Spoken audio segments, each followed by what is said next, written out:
everyone. I'm Garrett Tesla, founder of the Squad Room, where we help you transform your leadership, create more resilience, and generate more balance in your life. I started the Squad Room because I was searching for those answers for myself. And as I dug deep into personal development and dealing with the stress of my job as a cop, I quickly realized that I was not alone. So the Squad Room is here to help you become the person you want to be. And we give you access to some of the best experts in the world to help you do that. If you're new to the show, thanks for being here. And don't forget to follow or subscribe to the show so that you don't miss any of this valuable information that literally could change your life. We all need coaches and mentors in our lives, and we have literally hundreds of hours of free content on this show and at thesquadroom.net on growing your leadership, raising your emotional awareness, mastering stress, arresting anger, and creating more balance in your life. Now, let's get to today's episode so you can implement some of these lessons into your life. And trust me, many of these lessons are hard-won. There are blood, sweat, and probably a few tears behind what we share on this show. But the whole point is to help you navigate these tough careers during these incredibly challenging times. So listen closely and maybe even take a couple notes so that you can execute on some of the lessons you learned today. I also challenge you to share this message with friends who are committed to personal development like you. It's important that all of us spread some positivity in these difficult times. It's the responsibility of each of us to lead where we can. And you can do that right now by taking these lessons and sharing them with others. Also, make sure to DM me or tag me on Instagram at The Squad Room so I can cheer you on or answer questions. And I'd love it if you wanted to reach out by email to me. It's garrett@thesquadroom.net. Thanks for listening. Now let's begin. All right, on this episode, I'm going to talk about the 4 conversations you must be having with people as a leader. Let's go. All right. Number 1 is a conversation. The number 1 conversation you should be having with people as a leader is guiding. You should be pointing people in the direction you want them to go. You need to give them a sense of purpose. And most importantly, you need to give and set clear and consistent expectations. It's important that you set a goal for them and that you help guide them towards getting towards that goal. And that goal should include having some interaction or some input, of course, input from them. They have to be part of their own goals. But your job as a leader is to help guide people towards their goals, but also help guide people towards achieving the goals, the missions, the objectives of the larger organization, of your squad, of your station, of your agency. And so the conversations you should be having with your people begin with helping to guide them towards achieving those objectives. All right, the second conversation that you should be having with your people as a leader is that you should be inspiring.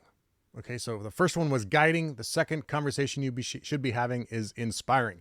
Help people see that their work matters. That's super crucial. When we share a purpose with people about their work and how their work interacts with and becomes part of the larger organization's objectives, when their work can be identified towards achieving the goals of the bigger organization or towards the higher calling or the higher purpose, those are the times that we inspire other people towards action. And when we help them identify how they contribute to the larger goal, that's a win. It's really actually quite easy to do this. The fastest way you can do this for your people is to help them see the connections between the work that they do on the day-to-day stuff, the minutia, how that relates either to public safety, keeping the community safe, or preventing crime, or helping people or serving people.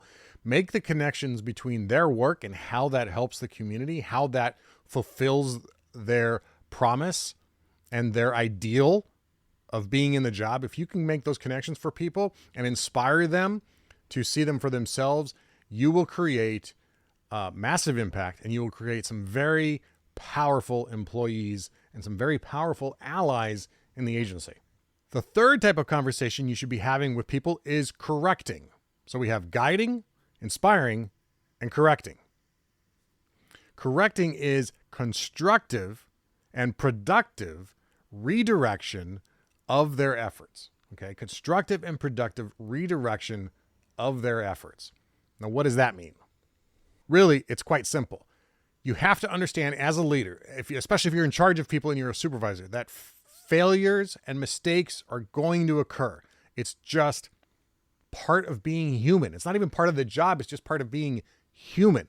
So we have to anticipate that mistakes are going to happen. So we have to correct behavior. We have to show them how to do it the right way. We have to create an environment, though, where we can get closer to that ideal without killing the motivation or their inspiration. So how do we do that?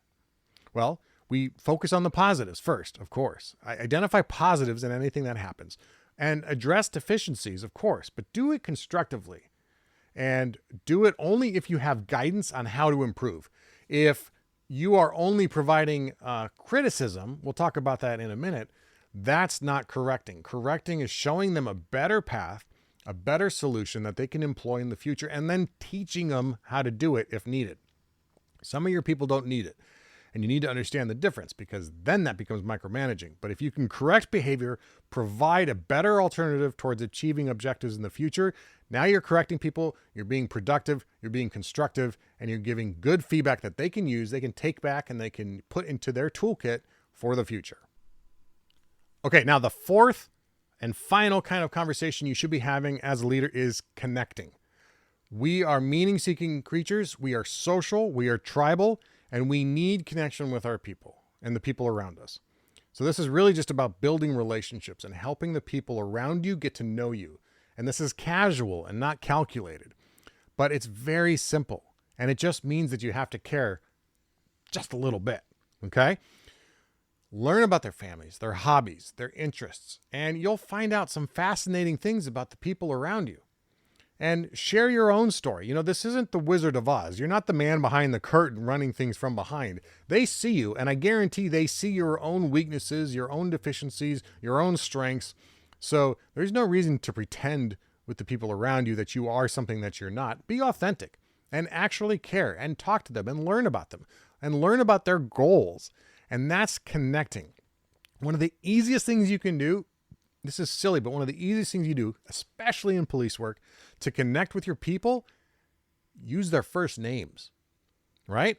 We all refer to each other by last name, and it becomes this thing, and it adds to this idea that you're a number or that you're detached from the person as a human being. I am not my last name. My last name is my lineage, but I am Garrett. Only I am Garrett. There are hundreds of other people out there with my last name, but I am the only Garrett Aslaw in this form. So when you use people's first names, not only does that throw them off, two, it shows that you're paying attention and that you've done the simple thing of just learning their first name, which is surprisingly, shockingly rare in some agencies.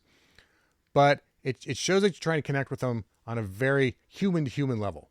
So the four kind of conversations you should be having with your people. You should be guiding. You should be inspiring. You should be correcting, and you should be connecting. Now, I'm going to share with you 4 conversations you should never be having as a leader. Ever, ever. Now, that's not to say I don't do it, that I don't fall into the trap that we all do. We all do these things. But to be mindful of it is really the objective, and then to correct it and stop it when you can and as soon as you can. And then most importantly, or maybe not most importantly, but next in the importance list, is to prevent it in other people, or to stop it in other people, or to discourage it and squash it with other people. So the 4 types of conversations you shouldn't be having at all. Number 1, can you guess it? Gossiping. Gossiping. Police work is like high school with cooler toys. That's really all it is. And so much of our character, or so much of our culture rather, is around gossip. We talk about each other constantly behind our backs. Here's the problem with it. Yes, it's easy and it's fun and it can be entertaining. But if you're known as a gossip, especially as a leader or as a supervisor, if you're known as a gossip, people will know that the minute you leave the room after talking with them, that you're just going to go gossip about them to someone else, right? Integrity of your words, very important. And the easiest way to maintain that is not to gossip. Number 2 of the conversations you should never be having is to be criticizing. Now, earlier I said you should be correcting, and that's absolutely correct. Correcting. But you should never be criticizing. Criticizing is just an evaluation of somebody by passing judgment on them without offering a better alternative, without offering a solution or a better way to do it, or a way to do it more accurately in the future. Criticizing doesn't do anybody any good. It might make you feel a little bit more of an ego boost, but it really doesn't solve anything. And when you criticize without providing guidance, which is correcting, you create a little tinge of animosity between that person and you, or maybe a lot of animosity, depending on how you do it.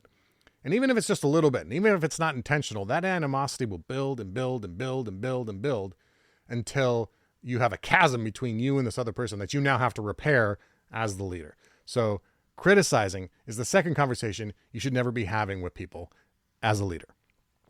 Number three is dividing. We should never have conversations that divide people into groups. We should avoid at all costs trying to take sides in any sort of workplace drama. And I know in police work, there's plenty of drama to go around. But if we can avoid it, we should avoid taking sides on things that, specifically the things that don't matter. If we can avoid taking sides on stupid office politics or on little tribal warfare things going on in our agency, if we can just remain neutral and see both perspectives, and most importantly, not engage and share those divisions with other people, then that is a win for us as a leader. A leader will never make an attempt to divide. They will always make an attempt to unite. Okay? Leaders don't divide. Leaders unite. Throughout history, that is a quintessential fact of the leaders that we look to, that we all name today. They all looked for ways to unite people, not to divide people. The fourth conversation you should never be having with someone as a leader is dismissing. I'm talking about people, especially with rank on here. Don't dismiss ideas or people just because they have less time on than you, or they're not in some specialty assignment, or they don't have the same rank that you do. You would be surprised how many great ideas you miss just by blowing off the rookie. A perfect example for me was just recently when I was struggling with some things. We're remodeling the station that I work at, and I had to figure out how many lockers I could fit into the locker room. And math is not my strong suit. And I had to figure out some basic dimensions. It's like basic geometry. It's literally fifth grade math. It's fifth grade math, right?